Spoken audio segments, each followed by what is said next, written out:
persona non grata pero ginawang PNP chief.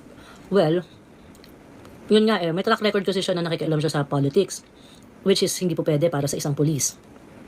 Ganyan pa man, ginawa siyang PNP chief. Kasi nga, sinusunod niya yung utos ng amo niya. Tinanggap niya na maging goon ni BBM. Kaya nakuha niya yung pwesto.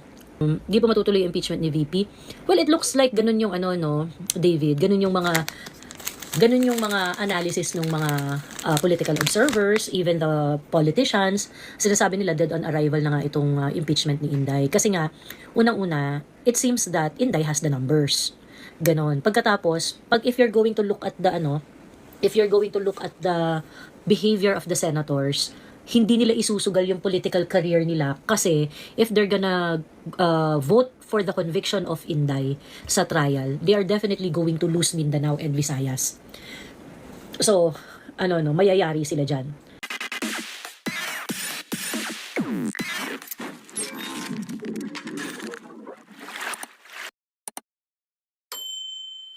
Manalo po ba si Sara sa impeachment? Sabi ni Engpa. Well, sinasabi nga dyan, even the yellows, sinasabi nila, dead on arrival na yung impeachment, yung impeachment complaint.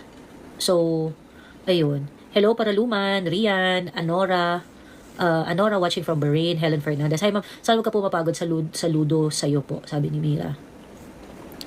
Well, hanggat nandyan kayo, handito lang ako. Ayun, hanggat merong nakikinig, handito lang rin ako. Hi, Pecker. Hello, Maria. Gerald Molina. Hello.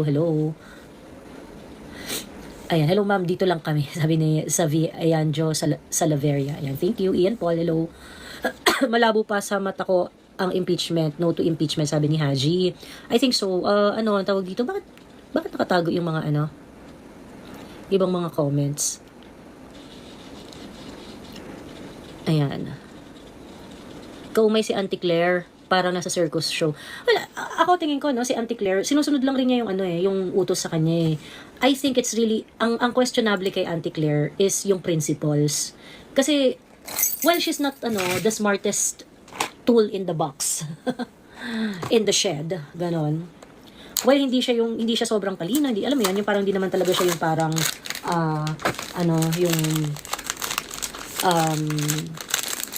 hindi siya luminary. Hindi siya legal luminary. Ayun. Sana magkatotoo yung interim, sabi ni Joan R. Alam mo, malaking-malaki yung chance. Malaking-malaki yung chance. Ayun. Miss Joey, take mo na presidente si Dejovan Torre? Kadiri. Sobrang kadiri. Ayun. Kakastart ko lang po ba? Yes, kakastart ko lang. Sino po sa tingin niyo mas maayos na pamamalakad, si Duterte o current administration? Sabi ni Eros. Iba naman yan. Buti na lang na-follow kita sa lahat ng SOCMED, sabi ni David Ryan. Ayan, one step at a time until VP Sara President. Sino may tatanong kung bakit buhay pa ako? Ayan si Ali Tap Tap. Ali Tap Tap. Ayan, binlock na kita para hindi mo na ako makita kahit kailan. Para hindi mo na rin tinatanong kung buhay pa ako. Ayan. 3 years lang yung si Torre, sabi ni Ken. Well, 3 years is a long time, no? Sabi ni Weki, papatayin nila yung impeachment for political reasons which makes sense sa politically charged com.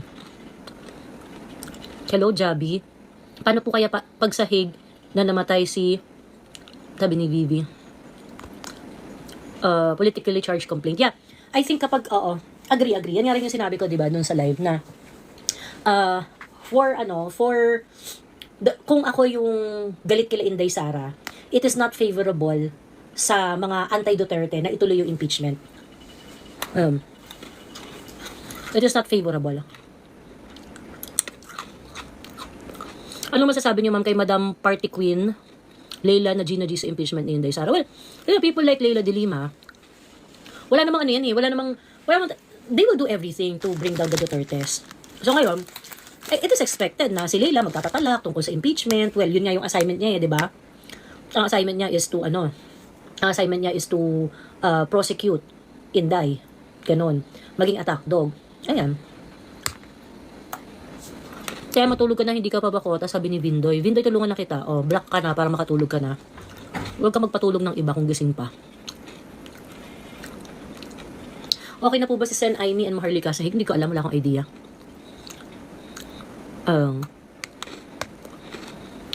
Hala, nag-crave ako ng pepero. Oo, yung pepero na almond. Sarap nito eh.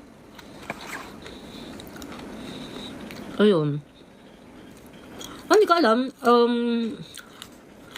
Sana magkaayos sila. Nakakatawa lang yung si Hey Darian. Na bet niya maging presidente bet niya maging presidente si Torre, Diyos ko. Kadiri yung mga yellow, no? Kahit sino sasakyan. Hindi na po niya na-recover ang main account niya sa TikTok, hindi na. Hindi ko na rin in-effortan. Mag-take down ko. Gusto nila i-take down nila. Ang tapang niyo, madam. Where do you get your confidence from? Sa tama. Ano po masasabi niyo na utu-utu daw? Wala naman kung talino si Jam Magno. Diyos ko, hindi ko alam ba't yung binibigyan ng credence din si Jam Magno.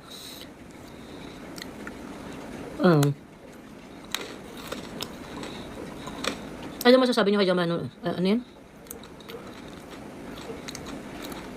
Ang theory ko, pagka-head ni Torre, tatanggalin. Ang theory ko po, pagka-head ni Torre, tatanggalin ang warrant po. What do you mean, Maria?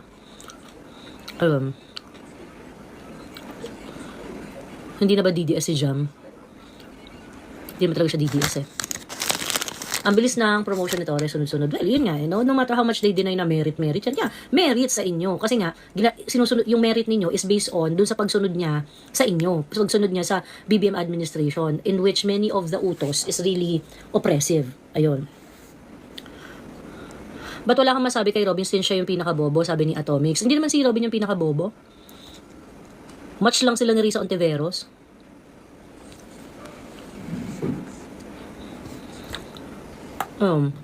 Umutang na naman si BBM. Persona non grata pero ginawang PNP chief. Well, yun nga may track record kasi siya na nakikialam siya sa politics, which is hindi po pwede para sa isang pulis. Ganyan pa man, ginawa siyang PNP chief. Kasi nga, sinusunod niya yung utos ng amo niya. Tinanggap niya na maging goon ni BBM. Kaya nakuha niya yung pwesto.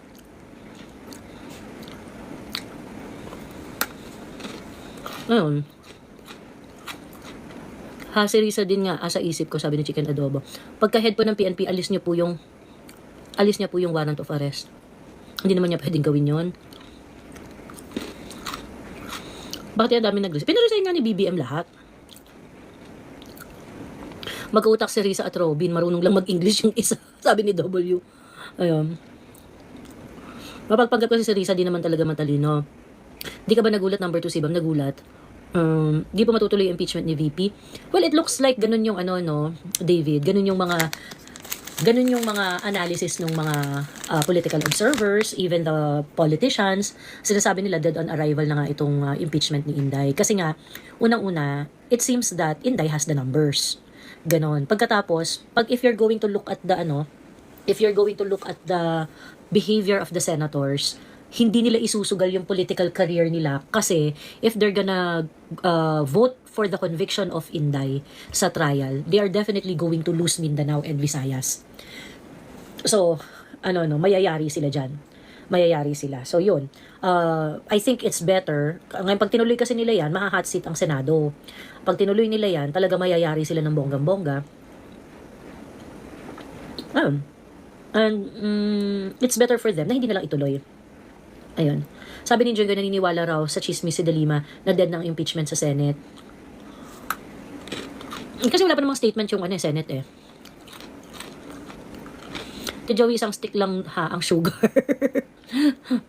Ano naman po ang plano nila sa move na June 11 ata. I think baka gusto nila na mabawasan yung legal questions doon sa impeachment, so that's why they have to do that. Tapos yun lang, gusto lang nila na masimulan ng 19th Congress so that they're going to have options. Sa gagawin daw spokesperson ni VP si Attorney Gonzo. Hindi, lang yun, fino-float pa yun. Hi, Oshat. So if ever, next impeachment complaint would be February 2026 because alam na natin, they will. Well, isa sa mga pagdedebatihan is whether or not yung impeachment na babasahin sa plenary ng June 11 at yung impeachment court na i-convene by June 12 is going to cross the 20th Congress. Ayun. Kinokondisyon ng mga utak ng senator na mahikayat mag-proceed sa impeachment. Bakit ang tagalista, bakit ang tangalista ang kakampit kumapit sa katangahan argumento? Wala nang impeachment yan after, maraming salamat sa mga pa-heart. Wala nang impeachment yan after matuloy yung existing lame duck na. Di matuloy yung ayun, di matuloy. Si Atty. Vic nasa Hague na din. May something talaga sa visit nila now. Sabi ni Sen Soto, mahirap daw itawid yung impeachment. Well, yun nga it's going to be a huge debate pa. Kasi yung whether or not tatawid siya o hindi, kailangan pa nila pagdebatihan yan na bongga-bongga. So, well, the more they prolong the impeachment process, the more they try to sort out the problem about the impeachment, that's limelight for Inday. Ayun, sa tingin mo may inter-release na, madam? Sabi ni Andre, oo. Yes, tingin ko. Nag-check ako sa ex ate, mga coops dami palang Gina G sa'yo. Calling you names. Sa Sa ex? Mga, naman sila dun eh. Sila lang yung mga nakakaano dun eh. Sila lang yung nagkakaintindihan dun eh. Sila lang yung nagkakaintindihan dun. Nakatawa yung Gen Z, babawi daw sa 2028 pero bagsak sila reading comprehension at critical thinking. Kaya nga malabo nga na maging spokes si Atty. Guanzon, pero sabi naman niya, we will listen to her. Di ugali ng mga Duterte na sumabay sa trip ng iba, kaya I don't think gawing spokesperson si Mambing. Oo. Lang yan, nagsasend ng feeler si Com Guanzon, pero hindi ugali ni Inday yung nagpapapressure sa mga public clamor eh. Ayun. O ate, sa ex, pero di naman madibang ka mga content mo. Mga pink naman kasi, mga tanga talaga eh. Sobrang eh. Ayun, hello Andre. Hi, madam. Hello, ayan. Meron kang chika? Na-curious lang ako doon, ma'am, sa sinabi mo na interim release. Parang tawag doon, how should I say this? Parang natutunugan ko na rin na may interim release kasi including si Senator Amy nando doon eh. Oo. Ano yung question? Yung question ko lang, ma'am, is when in terms of numbers, sa tingin mo, may chance ba si Senator Marcoleta maging Senate President? Medyo malabo. Kasi nga, unang-una, yung mga boboto sa kanya, if ever, would be mga kasama niya sa ang pangalan ko? Yung boboto sa kanya, if ever, is kasama niya sa PDP. Diba? Yung mga kasama niya sa PDP. So, ilan lang yon? Si Robin, si Bongo, si Bato, maybe Senator Amy. Well, Senator Amy said, convince nila si Marcoleta na mag-speaker. Tapos si maybe Camille, okay? Maybe Camille. Ang problem kasi, kapag kasi neophyte ka, paano mo mapapatunayan, paano mo makukonvince yung mga colleague mo that you can be the Senate President? Usually, Senate President is the one who had stayed in the Senate, would know the ins and outs of the Senate. Not not yung parang as a legislator, but the wheeling and dealing behind behind the plenary. Ayan. So, doon kasi neophyte si Marcoleta. So, ang unang tanong, kung merong mamboboto kay Marcoleta, malamang yung mga kakampi, yung mga ka-coalition ng eleksyon, yun ang mga susuporta sa kanya. Pero at the same time, hindi rin natin sure kung yung mga ka-coalition niya are really going to support him. Hindi rin natin sure yun eh. Kasi hindi naman nagsasalita pa yung mga PDP senators ngayon. 'Di ba? Wala pa rin naman silang mga sinasabi. So, I think the Senate is still going to be a very traditional, they are still going to follow the tradition in assigning a Senate President. So, pipili sila ng most senior, tingin ko. At yun. So, malamang maglalaban pa rin dyan si Chisa at si Tito Soto pa rin. And second question ko lang, ma'am, regarding dun sa interim release. Just in case na magkaroon ng interim release, since hindi na member ng Pilipinas ng ICC, most probably, hindi pa rin makakawi si PRRD, no, if that is the case. Bakit? Kasi parang may nabasa akong article na parang sa member states lang ng ICC pwede mag-ikot-ikot si PRRD. Ay, oo. Well, ang una kasi dyan, ang tawag dito, ako for me, kapag ka nagkaroon ng interim release, well, yun yata yung pinag-uusapan nila dun sa Hague. Parang they are finding, sinabi rin naman ito ni Dr. Kaufman na if there's going to be an interim release, he's going to be released to a country na maring magkupkup sa kanya. But I am not sure if it is yung parang in a country na kung limited nga dun sa kailangan na party states sa ICC. Pero yeah, if reasonable naman yun, parang yung sinabi mo na kung merong part yun ng treaty na dapat ganun, reasonable naman na dapat dun siya sa state party ng yung ang pwede lang mag-host sa kanya is state party, ganyan. Pero ako, tingin ko, it still can be argued na dapat umuwi siya sa Pilipinas. Ganun. Kasi unang-una, nag-acquire nga kayo ng, nag-acquise nga kayo sa kaso ni PRRD, hindi na kami member state eh. 'Di ba? So, parang for me, dapat yung Philippine government would also cooperate to ICC na while he is under interim release, pauwi muna siya sa Pilipinas. Ganun. Pauwi muna siya payagan siya umuwi sa Pilipinas. Critical din kasi sa ICC yung case ni PRRD kasi parang sinabi ni Spoke Sari Roque na yun na lang yung natitirang case nila. Oo. Talaga ba? Sige, ewan ko lang yun lang sinabi ni Spokes parang At saka hindi pa parang sobrang daming butas nitong kaso na to kay PRRD and it's not gonna be good for ICC. Ayun. Sabi ni JDEX, that will not happen. Why will it not happen, JDEX? anyways, madam, thank you na sobrang fun mo ko kasi since RJ Nieto and SAS, kayo na yung mga kumbaga, kayo yung mga isa sa mga sumusunod sa kanila pero si RJ na iba na ng landas. Anyways, thank you, ma'am. Thank you. Thank you. Maraming salamat ng gaganda ng mga questions mo. Ayun. Your comment for any possibilities na maging VP Spoke si Attorney Guenzo, kan sabi ni John Renzo. Actually, maganda yung idea. Pero agree ako kay Weki. Malabong pumayag si Inday ng hindi papayag si Inday ng I don't think papayag si Inday just because there is a clamor. There is a public clamor for it. Ayun. Interim release are for member states, sabi ni JDEX. Tinatry nga si PRRD doon, hindi naman tayo member state. Pinagsasabi nito ni JDEX. Ewan ko sa'yo, what's good for the gander is good for the Wag mo kong wag nyo kaming dandaanin sa kinembot nyo. Ayun. Hi, Gohan. Hello. Joey, pag may IR po, pag uwi po ba ni PRRD as a free person po ba or isang facility siya, sabi ni Miss Jin. Tingin ko, yun nga, free siya. Pero, of course, I think kailangan niyang mag-report sa, mag-report sa ICC or, mag-report sa ICC kung nasan siya, yung mga ganyan. Yung may mga regular reporting. The jurisdiction being used is before quitting the ICC membership. That is part of the legal question, JDEX, Diyos ko. Ngayon, yung interim release, sasabihin mo, hindi, kailangan member state lang, ganyan, eme. Part pa nga ng legal question yung issue ng jurisdiction, kung meron ba jurisdiction na ICC kay PRRD o wala eh.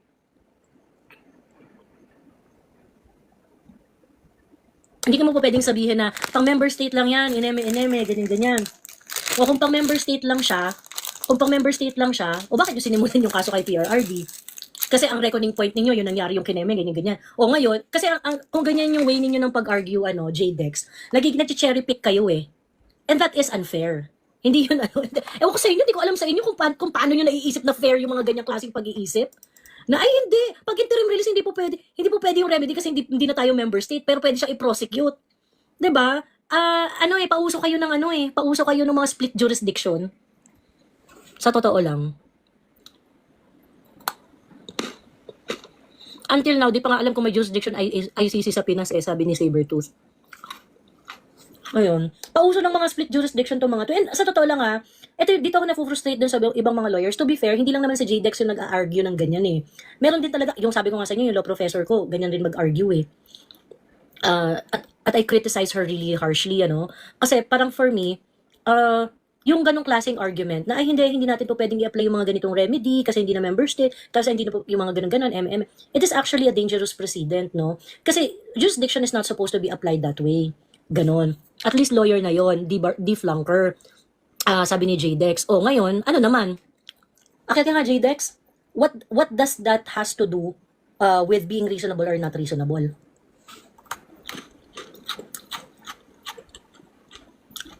Sige nga. Si Justice Carpio nga eh. Ilang beses nang nahuli ni Sas justice pa yon. I'm sure pasado rin siya ng bar. Ngayon JDEX. Hindi mo nagigets na yung, nagsend ako ng invitation JDEX. Ayan. Nagsend ako ng at kahit professor ko siya, at kahit pasado siya ng bar, di ako natatakot. Yeah, I'm going to argue against her argument. Ano naman?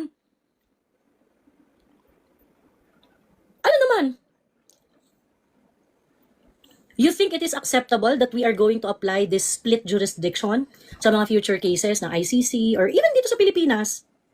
Do you think it's even helpful in dispensing justice in the Philippines? Sige nga.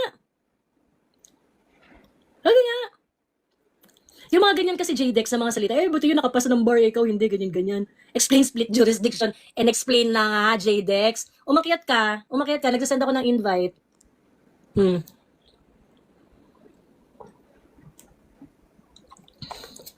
Ang argument nyo, hindi na tayo member state.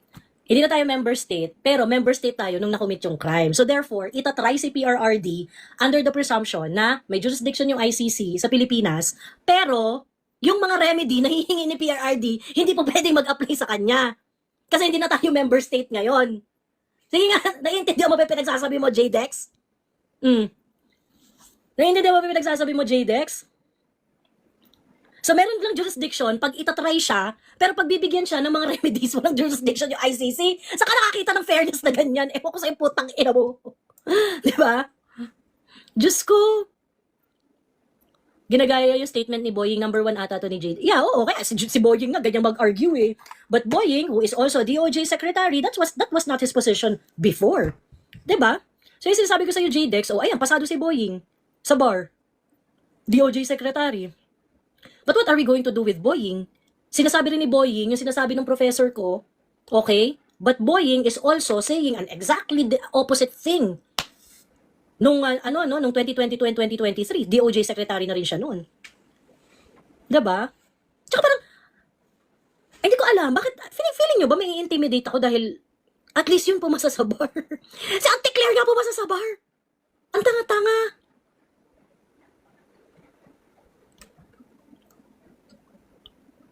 Ayun. No amount of evidence will persuade an idiot gaya ni JDEX. Kasi nga, itong si JDEX, obvious na obvious, yung the way he argues, yung dinadaan niya sa argumentum using false authority, gano'n, na parang dahil sila ay abogado, dapat therefore tama sila, gano'n. Ngayon ikaw, because you did not pass the bar, ibig sabihin your argument is weak. Gano'n, without really looking at the argument. May multiple passport daw si Roque, feeling DFA si Secretary Boying. Pagkatapos sinabi naman ni Attorney Harry na actually nagpa-issue talaga siya ng passport dahil nawala yung iba. But yung other passport na issued sa kanya were already canceled. 'Di ba? Saan pa ang office ng ICC sa Pilipinas? Kasi gusto ko mag-file ng kaso, ayaw ko sa law ng Pilipinas. Ayan. So yun, ganyan mindset ng mga kakampwet sa totoo lang, sila, puno na ang pages. Okay. Oo nga, kasi pag puno na kasi yung pages, automatically, talaga, ipapunch-share yung, sabagay, hindi naman katakata kayo, well-traveled si Attorney Harry. Ayun. Mga hypocrite kasi mga kakampwet, sabi ni David Ryan, ayan. Si David Ryan, ikaw yung taga Masbate, no? Napanood ko si De Lima, high hopes talaga siya. Well, sabi ko nga sa inyo, the job of De Lima is basically to push for impeachment. Kasi, di ba, pinakausapan na yan ni Martin na maging part ng prosecution team. So, it is expected that she's going to say something about the impeachment, na kailangan matuloy ito, ganyan. Kasi pag hindi natuloy yung impeachment, wala na siyang role. Ayun. Wala silang role ni Cheljok, no? Ni Cheljok, no? Ayan. OFW po ba si FPRRD? Sabi ni Guldak. Okay. Guldak, sige, sagutin natin tong mo. Paano mo ba masasabing OFW ang isang tao? Overseas Filipino worker. So, ibig sabihin, nagtatrabaho sa ibang bansa. So, ibig sabihin, ano ang reckoning point nun?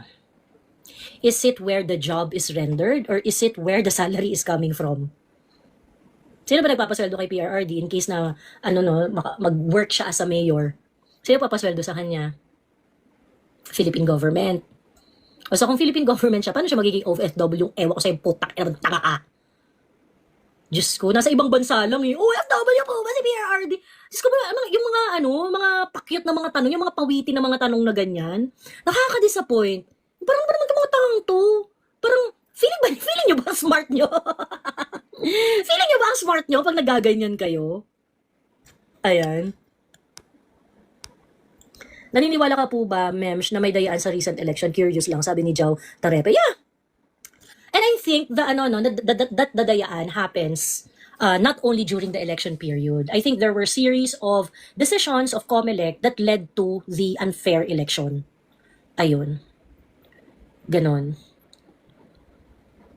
Feeling savage ang mga Unipigs. Totoo, feeling, OFW, yung di ba yung sa PNG yan eh, di ba? Yung sabi ko sa PNG. Ang OFW po matatawag, yung ano, mayor na nanalo sa hig, parang, pag OFW, ibig sabihin nagtatrabaho sa ibang bansa. Ibig sabihin nagpapasweldo sa kanya, ang employer niya nasa ibang bansa. O kung ang employer ni PRRD nandito sa Pilipinas, paano siya naging OFW? Diba? Kasi parang, kung magtanong-tanong, parang pawiti pa na, ay, OFW, diba? Ay, OFW ba? OFW. Tapos feeling nila ang witty-witty na nila. Tapos, sila pa yung magtatawag sa ano, sila pa yung tatawag dun sa mga Duterte supporters na tanga. Ay, Diyos ko. Ayan. Dayaan na yung hindi nagdesisyon ng COMELEC sa mga reklamo, pero nung nanalo na, hindi pinroclaim.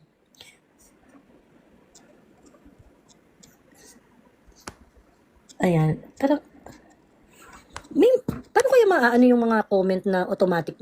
Kailangan ko pa i-approve.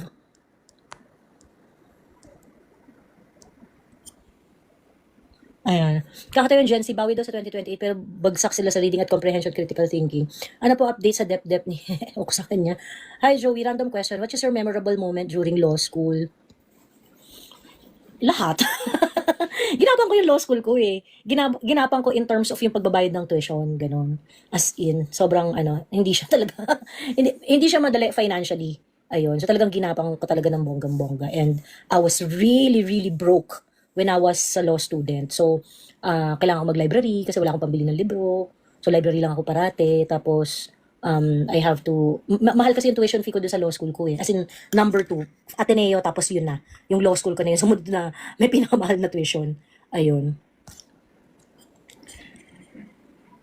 Ayan. Joey, alam mo ba, hanga si attorney Senator Vic sa iyo? Sabi ni sabi ni Kuya Archie, talaga ba?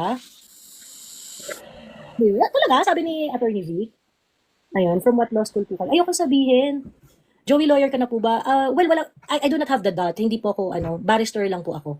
Ayun. Hello, simpleng mamamayan. Good evening, Miss Joey. Dinig mo ka? Yes, dinig na dinig ka. Nice.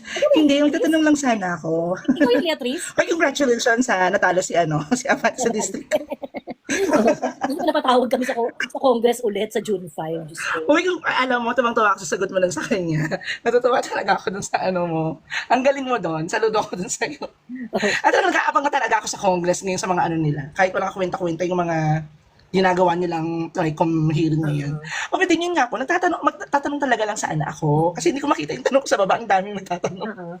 Yung about suspension ng Romualdez, wala na ba yun? Kasi diba, if I remember it right, may sila Vic Rodriguez din ata yun, nag-file din sila ng suspension kay Romualdez at sa ibang congressman sa ombudsman.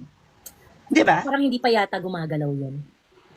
But then may naka-file. May naka-file, yes. Oo. So if that's the case, pwede pa rin bang maging speaker si Romualdez even though may mga nakabinbin pa sa Supreme Court na siya yung parang pinaka-main respondent doon? Well, if prudent yung mga House of Representative members natin, dapat i-consider nila yon sa pagpili ng House Speaker sa 20th Congress. Dapat i-consider nila, like, ay, ang dami pang issues nito na hindi nasasagot sa Supreme Court, sa Ombudsman, kinamit-kinamit, ganyan.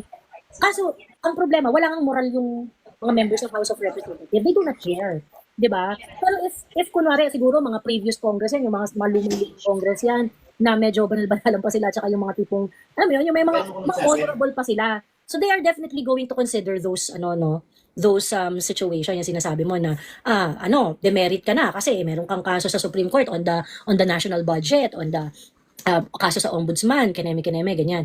But at the end of the day, the speakership is really about the numbers in the House of Representatives. Ayun. Okay. So wala pa nang say din ang taong bayan, no? If ever sabihin natin, na Diyos ko, naloko na nga tayo niya nung 2025 budget eh. Sobrang ang dami ng insertion ng budget. So, hahayaan pa ba na? Kung wala bang say ang taong bayan doon, hahayaan niyo ba na yan ulit ang maging speaker? Kaso ang problem, after the election, it is the congressmen who are going to decide. Kaya nga sinasabi natin, di ba, ng election, you have to pick someone who can stand up against Martin Romualdez. Marami kasi na mga congressmen, no? Like for example, si Suarez, sino yung mga kakampi niya ni na mga wala silang uncontested sila na mga kaalyado ni Martin Romualdez. So, may mga kakampi na siya antimano, ganyan. So, mahirap kasi dahil ito talaga yung problema ng House of Representatives, and I think I have emphasized it so many times. Ang House of Representatives, there is a reason kung bakit silang tinatawag na honorable. Kasi nga dapat, yung sinasabi mo na ang daming kaso nito sa Supreme Court, tapos kinasuhan pa to sa Ombudsman, ganyan-ganyan. But dapat, at least man lang, if you are acting based on honor, ganyan, the House of Representative members should at least ask na yung House of Representative, na yung House Speaker ay dapat may explain niya ng maayos dun sa mga tao sa House kung bakit pa siya dapat i-maintain na House Speaker. So kumbaga dapat at least mag-explain siya doon sa mga kapwa niya members na ay, walang mali dyan sa kasi ganito lang ang ginawa ko, ineme, ganyan. Sagutin niya yung mga issues na ni-raise doon sa Ombudsman or sa Supreme Court. But we never heard Martin Romualdez really explaining about it. Ganon. We have a House of Representatives that is not run by morals anymore. Wala na talagang honor. So ngayon, imbis na dapat i-expect nga natin sa kanila yung mga ganyang klaseng prudence, unfortunately, naging putikan talaga ang House of Representatives under the leadership of Martin Romualdez. Kasi pera-pera talaga na Totoo. pagkakakampi kita, may project ka sa akin. Oo, Kung tama. kung ayaw mo kumampi sa akin, wala kang pondo. Di ba? Wala kang pera, ganon. The House of Representatives is supposed to be a house of great debates. Dapat nga hindi sila bati-bati dyan Dapat nagdedebate sila dyan all the time. And isa pa, ang House of Representatives, ang House Speaker, supposedly, ang work niyan is not really it is really about kumbaga parang may pagka-administrative, alam mo yun? May pagka-administrative yan dapat. So, and this is the difference between between Martin Romualdez and GMA. Kasi sa GMA, noong panahon niya, this is the story that went around. When GMA was the House Speaker, ang ginawa ni GMA, pinantay niya yung distribution ng mga projects. Pinantay niya. So, whether kakampi ka or hindi ka kakampi, kaalyado ka, may opportunity ka na makakuha ka ng slice dun sa budget. Kung may tulay sa inyong kailangan, sige, babudgetan natin yan. O may ganon. But in the 19th Congress, ang nagkakapera lang talaga, ang nagkaka-budget, mga kakampi lang yung tambi. Ganon. And this kind of unity sa Congress is the scary kind of unity. Kasi dapat hindi sila nag-unite sa ganyan Correct. Kasi you are going against your very nature. Your very nature is to debate. 'Di ba? Is to debate and to debate and to vote upon doon sa mga legislative measures na na ipa-prioritize ninyo. Ayan. Hello, Hindi ko sure kung kung nabawasan ba ng madami yung mga kaalyado ni Martin Romualdez ng 19th Congress at hindi na nagtuloy sa 20th Congress ngayon. Kasi sa amin, definitely hindi na sa District 6, hindi na nagtuloy si Abante. Ang nakakaloka pa nito, nagkaroon tayo ng spokesperson na Princess Abante. Na anong gagawin ng Princess Abante in the first place? Pampalubag loob din kasi natalo si Ben. Anong pinaka-purpose? O di ibig sabihin ngayon, ang Senate din ba magkakaroon na ng spokesperson? Ganun ba yun? I think Princess Abante is political accommodation. To be honest, okay, ako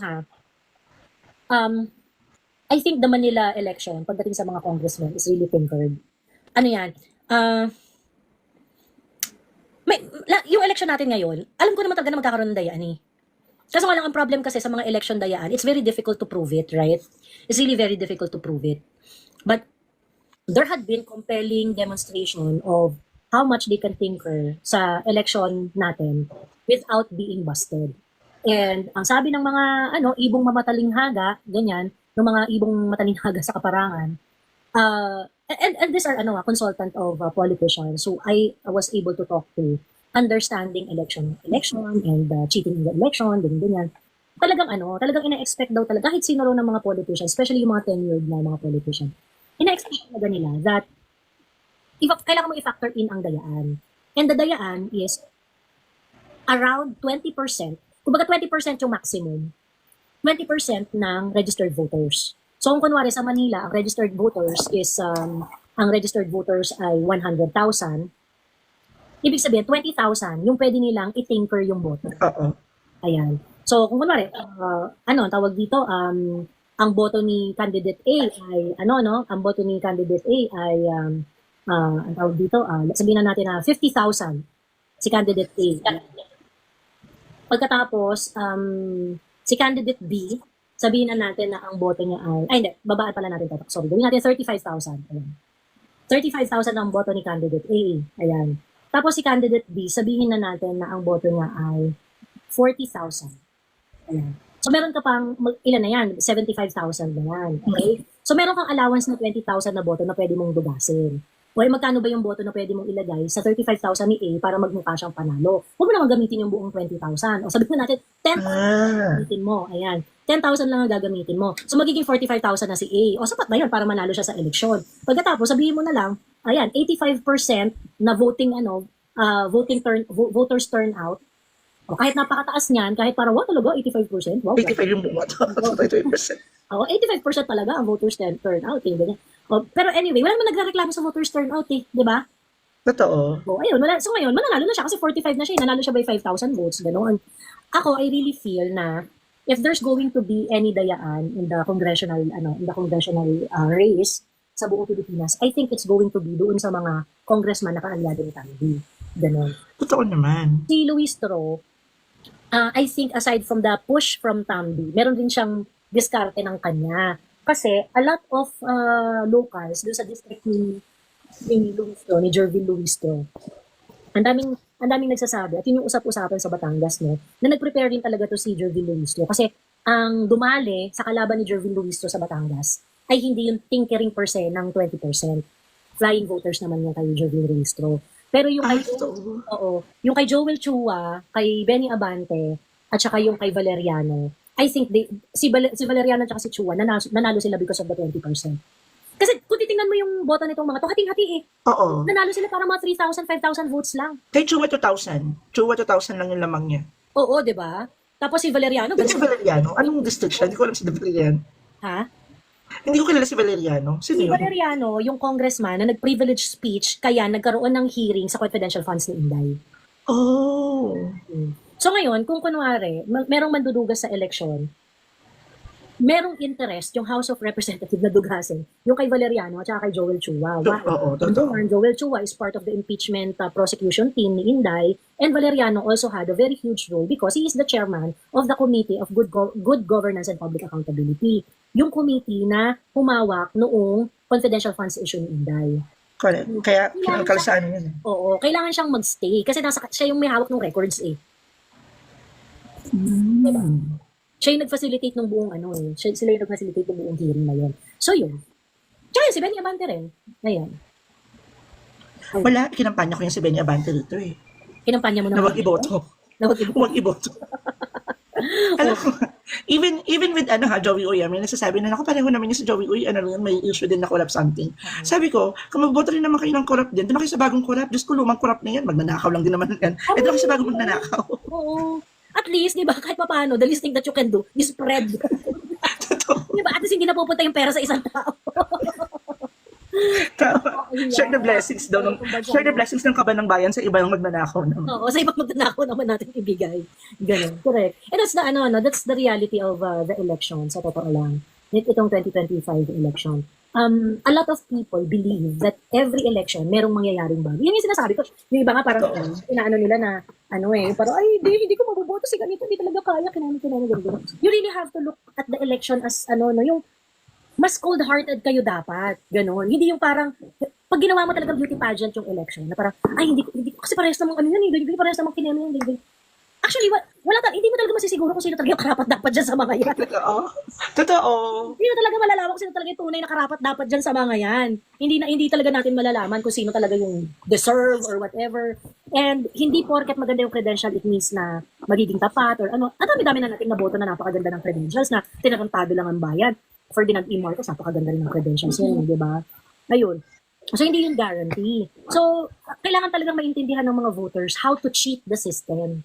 Ganon. Kaya nga sabi ko, yung mga Duterte supporters, dapat ganon talaga ang isip natin. We want to perpetuate the Duterte kind of leadership. Okay? So, ibig sabihin, impose natin yung boto natin para yung mga susunod na mag-a-aspire na politician, ang pitch nila ay gusto namin yung katulad nung kay PRRD na pamumuno. Totoo. Ganyan. 'Di ba? Ngayon, of course, madidisappoint rin tayo kasi hindi naman lahat yan honest eh. Yung iba dyan, sasabihin lang yun kasi gusto makuha yung boto natin.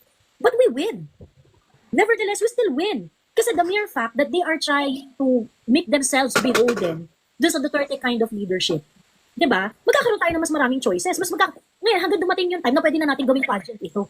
Na, Duterte kind of leadership, pero wala ka namang ginawang ganito, wala ka namang ginawang ganyan, yung mga gano'n, di ba? Duterte kind of leadership, but what have you done to really exude that kind of leadership? Di ba? So, sooner or later, dahil pinapakita natin nga sa mga politician that we are a formidable voice in this democracy. Dahil pinapakita natin nga sa kanila na gano'n, every election, kailangan na nila tayong ligawan. Hindi na nila tayo po pwedeng baliwalain, di ba? Hindi na tayo po pwedeng hindi, lang kayo minority lang kayo or whatever, ganyan. Hindi na. We become the we are the one who's going to impose the terms. So yun yung value ng yun yung value ng Dutertista vote. So kaya dapat kahit mga Duterte voters, alam ko marami pa rin are grasping to understand kung ano yung value niyan eh. But I would be very very willing to talk about it again and again kasi we really have to cheat the system. Unless we're going to change our system, our government system, wala tayong pag-asa sa totoo lang. We're just going to elect the same people na nanakawan tayo and things like that. Unless we're not going to do any drastic change, ulit-ulit na magiging problem natin. Ngayon, we have to accept that in order to teach these politicians to act a certain way, we have to impose our vote. Kaya ang gusto natin, Duterte kind of leadership, yun ang i-impose natin. Totoo. Mga politicians, di ba? Ayun, ganun lang. Buti ikaw ate, stand up ka talaga and we stand. Sabi ni Kuya G, ayan.